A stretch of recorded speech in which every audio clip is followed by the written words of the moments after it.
Hi, welcome to our channel Good New.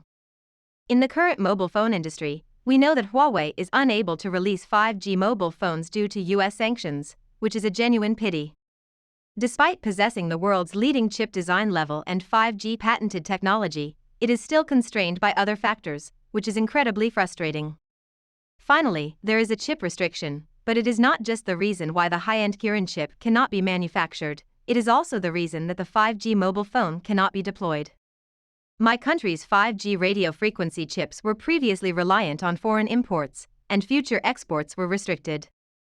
Don't look at the tiny RF chips, which are monopolized by foreign manufacturers like Japan and the US and must be imported by local mobile phone makers. We are all aware that chip manufacture in my country differs significantly from that in the United States. So, how are RF chips holding up, and how difficult is it to break through? Fine-Made Electronic, FME, a Chinese company, recently revealed the availability of local 5G radio frequency chips, and Huawei voiced excitement. We've all heard that Huawei's phones have lost a significant number of customers and market share as a result of their lack of 5G capabilities. Can China's Huawei seize this opportunity to recover its global market share in mobile phones? Can Huawei become the next 5G mobile phone behemoth? What types of chips are being debated? Chips are becoming more common in our daily lives. Chips are commonly found in high-tech goods such as mobile phones and computers. It is classified into two types based on the signals they process: analog chips that process analog signals and digital chips that process signals. Digital chips include CPUs, RAM, and DSPs, whereas analog chips include analog-to-digital converter chips, ADC, amplifier chips, power management chips, and PLLs. Both chips are incredibly versatile and provide vital functions. We often feel that digital chips, such as the cell phone SoC processing chip, are more difficult to build due to the huge scale of the chip and the sophisticated design process.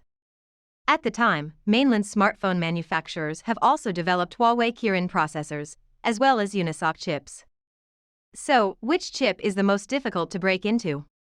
In reality, analog chips are not only difficult to manufacture, but they also face severe patent challenges. The radio frequency chip, with which we are all aware, is the most important and fundamental of analog chips. Because of this chip, Huawei has been compelled to put 5G phones on hold for the time being and run 5G phones as 4G. Domestic RF chips were born in such circumstances, and Fine-Made Electronic, through its own efforts, filled my country's RF chip shortfall. Some say Huawei's recovery has begun, but is this correct? Is there any chance that the king may return to Huawei in the future? What is the most current development in the Chinese company Fine-Made Electronic's 5G domestic RF chip?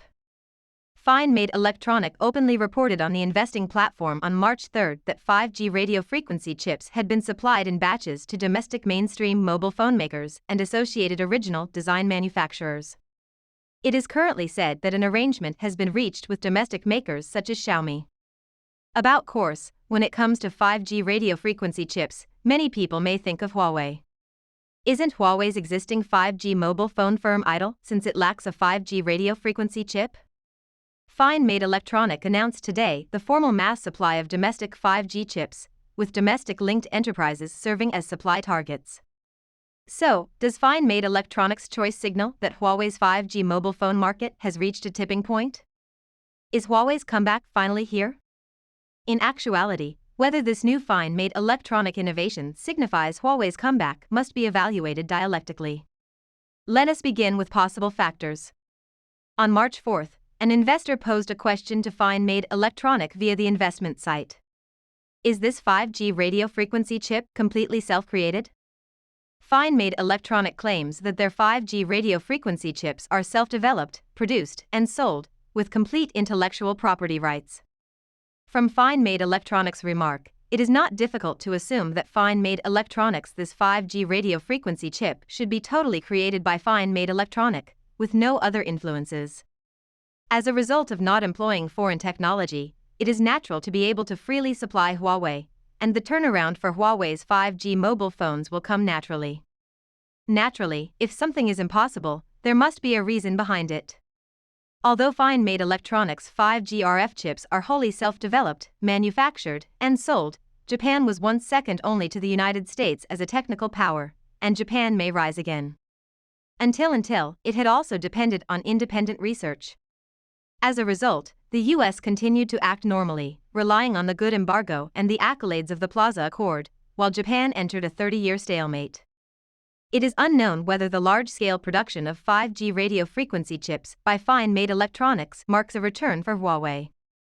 Is there any hope that Huawei can turn things around in the coming days? Is it possible for Huawei to effect change? To begin with, Huawei has mastered radio frequency chip patents. In truth, Huawei is still on pace to turn things around. On March 2, Huawei announced a patent for radio frequency processors. According to this patent, Huawei has mastered radio frequency chips, baseband chips, and WLAN equipment. The fundamental technologies that exhibit Huawei's broad grasp. As a result, Huawei may be unable to achieve a breakthrough in the field of RF chips even after mastering complete RF chip-related patents. Second, Huawei's annual investment in scientific research remains stable at more than 10%. RF chips are costly, and they need a significant amount of support for banknotes. Huawei's investment in scientific research has always been substantial, accounting for more than 10% of total sales. In January of this year, a ranking list of global R&D in 2021 was prepared, which we can see. Huawei invested 125.7 billion yuan in R&D last year, while having only 634 billion yuan in sales. This reveals that Huawei continues to invest more than 10% of its research budget each year. Huawei's investment in scientific research has not been lowered, which may result in a reversal in radio frequency chips. Of all, nothing is certain, and Huawei may be unable to achieve an economic turnaround in RF chips. At the moment, there are various candidates in 5G radio frequency processors. On June 15 last year, Samsung announced the development of an 8nm RF chip production process with the purpose of snatching foundry orders for RF chips in the 5G market. Furthermore, Qualcomm, the US semiconductor behemoth, unveiled the Snapdragon X75G, its self-developed 5G radio frequency processor, at the Mobile World Congress in Barcelona. As a result, we may deduce that market competition in the 5G chip sector is similarly fierce. Even if Huawei succeeds in breaking through the 5G radio frequency chip in the future, it is uncertain if the planned breakthrough will be realized. Finally, I feel that Fine-Made Electronics' official declaration of the official mass manufacturing of local 5G RF chips is certainly fantastic news for domestic manufacturers in my country. Huawei is finally optimistic. Others will no longer be in charge of 5G radio frequency chips, and the development of 5G mobile phones will no longer be driven by intuition. Through relentless efforts, Chinese enterprises eventually undermined the monopoly of old and American radio frequency technologies. However, determining whether Huawei's reversal has occurred is challenging. In terms of the next days. In the current situation, it is highly difficult to draw any conclusions about whether Huawei's 5G mobile phone firm can resume operations, and if Huawei can achieve the return of the king. Thanks for having your watching in this video.